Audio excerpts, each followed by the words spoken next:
Hello friends, ಇವತ್ತು ನಾವು ನುಗ್ಗೆಕಾಯಿ ಸೊಪ್ಪಿನ ಚಟ್ನಿ ಮಾಡೋದು ಹೇಗೆ ಅಂತ ನೋಡೋಣ.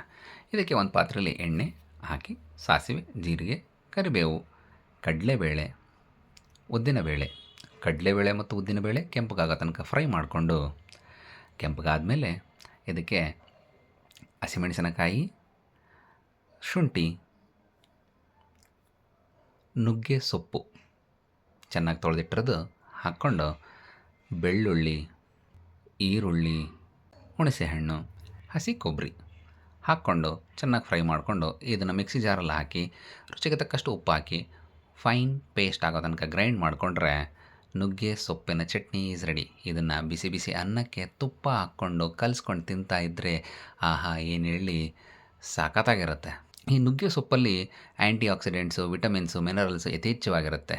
ಇದು ನಮ್ಮ ಡೈಜೆಸ್ಟಿವ್ ಸಿಸ್ಟಮ್ಗೆ ಸಹಾಯ ಆಗುತ್ತೆ. ನಮ್ಮ ಬ್ಲಡ್ ಶುಗರ್ ಲೆವೆಲ್ನ ಕಂಟ್ರೋಲ್ ಮಾಡೋಕ್ಕೆ ಸಹಾಯ ಆಗುತ್ತೆ. ಮಾಡ್ಕೊಂಡು ತಿನ್ನಿ, ಎಂಜಾಯ್ ಮಾಡಿ. Thank you.